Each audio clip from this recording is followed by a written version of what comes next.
You make a lot of decisions every day, but this one could be the most important decision that you make.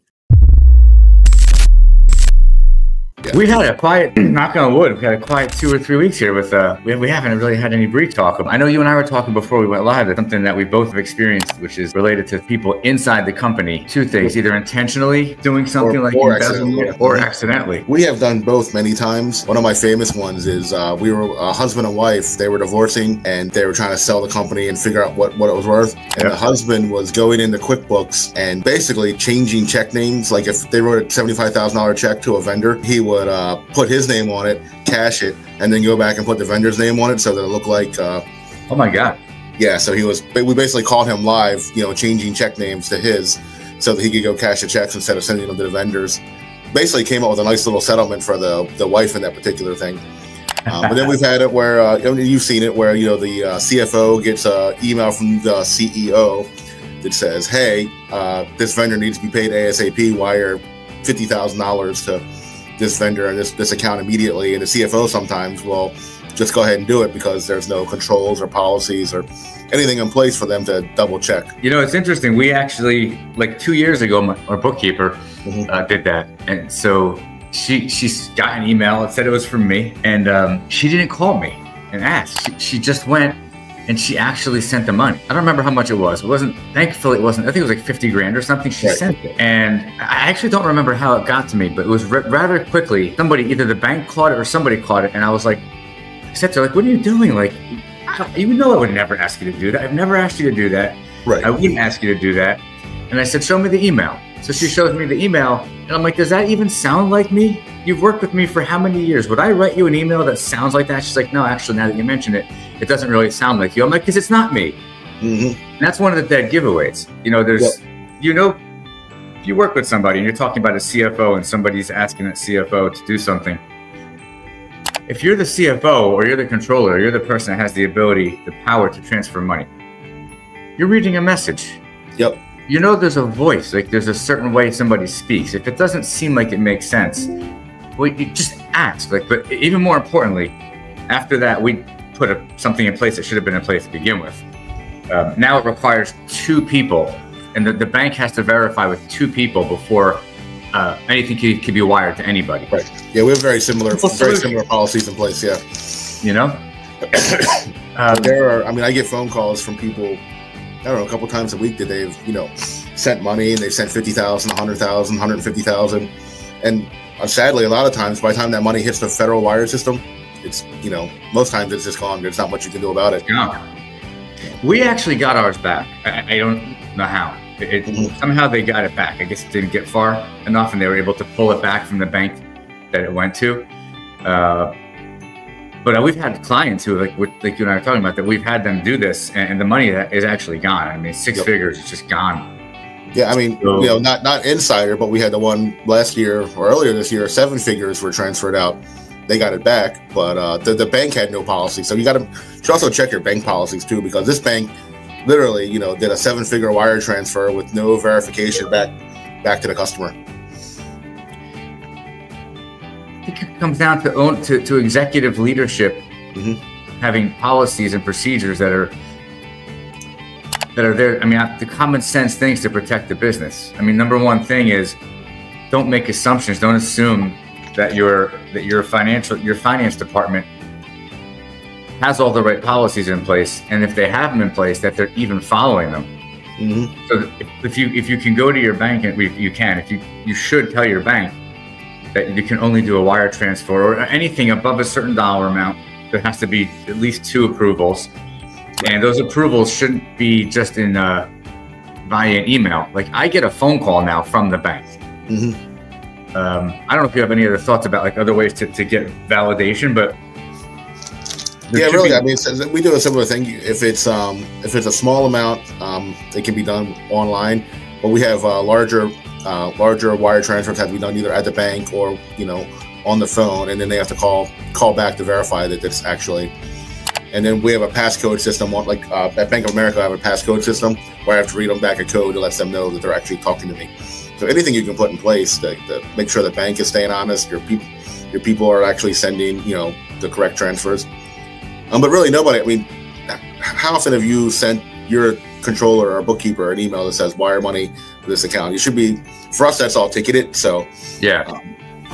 Well, that's true. We have our ConnectWise. So I'll send an email to our we have an address. I'm not going to say what it is, but we have an address that opens up a ticket for our bookkeeper, and also there's a workflow that emails me and our CFO. So that's like a pretty closed loop. I wouldn't just send her an email. Right.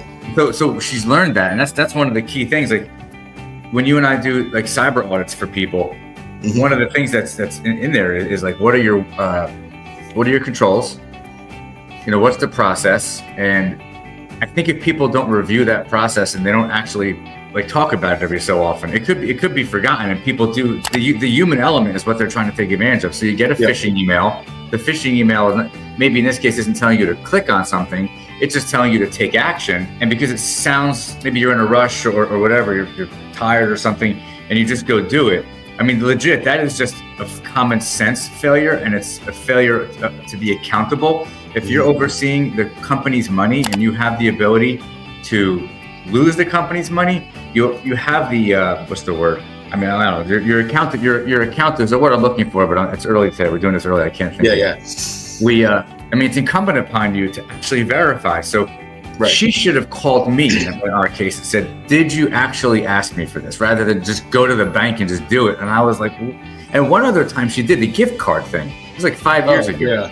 She did that, and it's it hasn't happened, and it probably won't happen again because we're so focused on it now. But if it wasn't working, people would stop doing it. And that's the thing. I mean, it is working, and people still fall for it. Common sense has to be like in place there somewhere.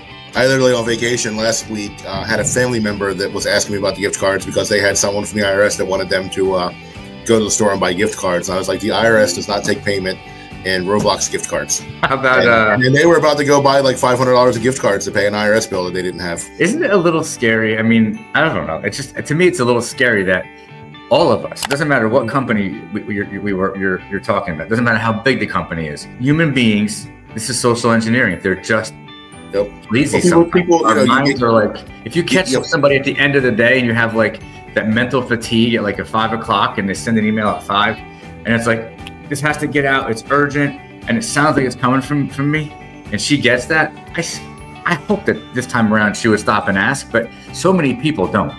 Right.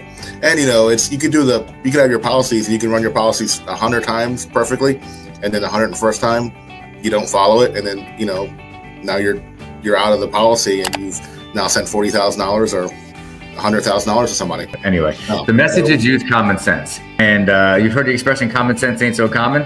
Yeah. And it's like, all right, like people don't want to say things out loud because God forbid we offend somebody, but tough. Like use common sense. Like you can't show up to a job, have accountability, be responsible for the company's money, and then flake out. Not show up with common sense. And you know what? If you don't have common sense, maybe you should be replaced. Like it's okay to say that. It's okay to be direct, and it's okay to realize that that if the person who's in charge of the money isn't using common sense. In my case, I gave her 2 chances. I don't think she's ever going to do it again. But if she did it again, I don't know what would happen. Right. Because it would be the 3rd time she made the same mistake. 1 time you make the mistake, okay. 2nd time you make the mistake, shouldn't have made it again. But 3rd time, you can't make this mistake 3 times. Yep. You simply can't. There's too much at stake. Yeah, we get that. And then I don't know if you ever get these, but I get fake emails from employees all the time to change direct deposit information. But they're so poorly written and they're coming from weird Gmail addresses and stuff. And I'm like, first of all, I don't handle our employees' direct deposit information, so don't send it to me. But it's like, so I always send them the employee in question and say, hey, look at what you're trying to do. It's funny. We use Insperity for payroll, so I had to change my bank account number a few weeks ago. So I said to my bookkeeper, I said, do me a favor, just tell Insperity to change my direct deposit. And she's like, I can't. You have to log into the Insperity portal yourself, which requires MFA, and you have to do it yourself.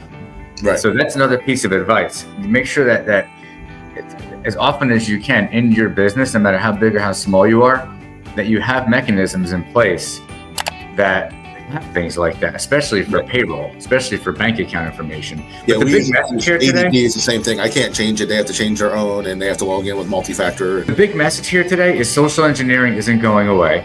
People think of social engineering just as the phishing emails where they ask you to click a link or something. But social engineering, one of the oldest things that people have been doing, is just asking you to, like you said, do something. Buy the gift cards. They're asking you to just wire money. They're sending enough of these out that there's still a percentage of people that are still just doing it. Yeah, it's a numbers game. If they send out 100,000 tomorrow and 2 people do it, they've made $100,000. Yeah, you have to use common sense. Hold on.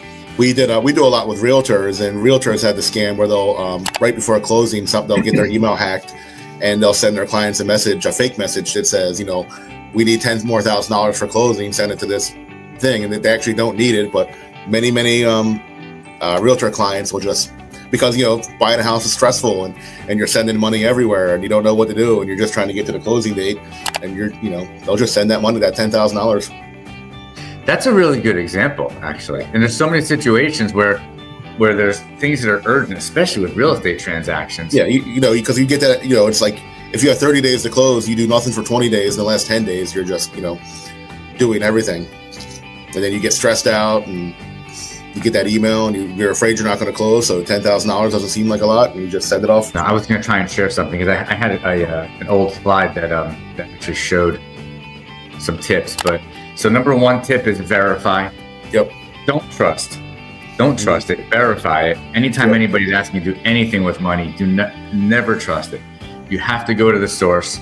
Most likely, the source is going to say it wasn't me. Use common sense. Make sure that you put measures in place in the company, so even if somebody, like let's say she's trying to call me, can't reach me, does fall for the sense of urgency, and wants to help, wants to basically make me happy and do what I'm asking, even though it's not me. The bank, you got to have protections at the bank to protect you from yourself. Every bank has it. Some of them are even more. We've worked with so many banks. Some of them have more features than others, but every bank has something. Right. And this is intentional. It's just like how I own real estate, and one of the reasons that I initially invested in real estate, aside from a long-term play on it, is it's very difficult to make an emotional decision to sell something, like you might with a stock. If you get some information, all of a sudden you're like, oh, I'm going to sell. And then you sell at the wrong time. Having real estate forces the process to take a very long time to protect you from yourself, from making emotional decisions. It's the same thing. You want to have as many things in place with the bank to prevent anybody in the company from wiring money, from moving money, from taking money out on the line of credit. Those things have to have the most complex set of controls in place to purposely cause you to have to jump through hoops to move the money to do something. Yep. I think that's the best advice that we can really give. It's common sense, but some people still haven't gone to the bank and still haven't done that. Yeah, what I always tell, I've told our VP of operations and other things, is there's nothing so urgent that it has to be done within 30 minutes. No vendor needs to be paid within 30 minutes. No bill. They can wait for verification. The other thing you mentioned before, which is always going to be true, check the email address of the person that's sending it. It's like mine is at mind-core.com. It's not going to come from that address. They can't send from that's my email address. So that's my email account is hacked. But even if it does look like it's from me, and maybe my address is hacked, you still got to go to the person and say, "Did you really send this?" Because odds are the answer is no. Right. Yeah, it's like and like you said earlier, like I know your writing style because we've worked together for so long. Yeah. That if you didn't send me an email, I would know that it wasn't coming from you. Yeah. So you got to kind of know that the writing style and how things work. And of course, multi-factor authentication. Yep. And all the basic security that's in place. But it still happens. It happens all the time. And we can't really give you much more of a longer list. It is common. The list itself of how to protect yourself is common sense. So our advice is use your common sense. Don't assume if you're watching this and you are the executive in the company, don't assume that the people that you've put in charge of the money are remembering this. Every so often, maybe once a month or once a quarter, have a refresher. It's a 5-minute conversation. Bring it up. Do a role play. Run through the process. Have them say the process out loud, whoever it is, whether it's a few people or a person, and make sure that they're really, really clear on it and get that peace of mind. This is a super simple one to avoid. It's going to happen, but it's so easy to avoid. You got to use common sense. Yeah, I mean, like you said, they wouldn't keep doing it if it wasn't profitable. So, if you have a question, or if you're watching this and you're curious about how to put a cybersecurity strategy in place, if you're curious if your cyber strategy is enough, if it's still relevant, if maybe it's out of date, things are changing now. And there are some tools that are better. There are some approaches that you can add, some tactics you can put in place. Just reach out to us. We work with companies of all sizes. We have not just all sizes, in all different areas. We have there's no type of company that we don't work with or haven't worked with. And you'd be surprised, under the hood, it's mostly all the same. Some have different compliance. You have financial compliance, you have HIPAA compliance, but in the end, it all comes from the same set of standards, NIST. 95% of it's the same. We have a few things we have to do differently here and there for a few compliance standards, but for the most part, if you put in, your CIS basic controls or CIS 8.0, you're pretty secure. 100%. So we're here for you. Reach out to us. It doesn't cost you anything to check in. We'll give you our advice. And, maybe you decide you feel good and you want to work with us, and it's good too. But it's okay to call us. We'll give you advice. Doesn't cost anything. Yep. This was a day late and really early, but this is a good one. Yeah, this is a good one. And we're short too. I think we should do these early in the morning because we both have the whole day ahead of us to get going. So we're much quicker.